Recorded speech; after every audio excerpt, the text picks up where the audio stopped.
2016, we made a decision to introduce restorative practice. Over the course of the year, we've rolled out restorative practices with our students and with parents and among the staff. We've had work with circles, and we've also worked really hard on our playground and strengthening our mediators, our Year 6 leaders, and how they then take their restorative practice approach with the younger students. I think the main impact that it has is that everyone can sort of understand each other. Then we asked them the restorative questions, then they told us exactly what happened, and then it got sorted out easily.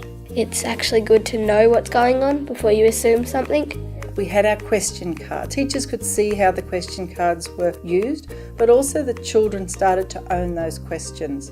Our Year 6 took on the process. So they would go out at lunchtime, so they practiced those questions. It's really good for us kids to help out the younger students by using the restorative questions, and then we can really find out what happened and who's been hurt and how we can fix it for the next time, and so it just doesn't spiral out of control and we can sort with the issue. I find that when I use the restorative practice questions, students become more calm because they know the process and they step back from the situation. They take more responsibility for their actions within the conflict. It encourages them to think past themselves and to think about what the impact on others might be, and also to come up with their own way of fixing the problem. Over the course of the year, we have seen increased engagement in the classroom, and I think that is to do with the student voice being heard, that students are actually feeling like that they do count and that they are listened to. I think it has changed in our classroom because people are a lot more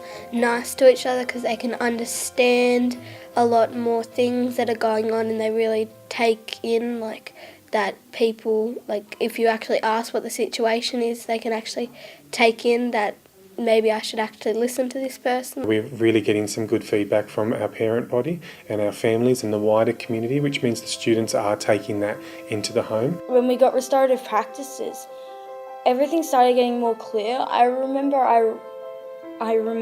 the restorative questions off by heart, and my sister, she asked if she could take the restorative practice cards, so I gave them to her. The restorative practices have actually done so much good for our school. I think restorative practice here at St Monica's has made a massive impact on our students. I've noticed that they're much more able to discuss the problems in amongst a group themselves and then come and tell us what they've done and how they've done it. It's really changed because we have the posters up, like the billboards outside, and all the students can follow that with the mediators, and we also got little cards to keep in our pocket, and that really helps with the situation.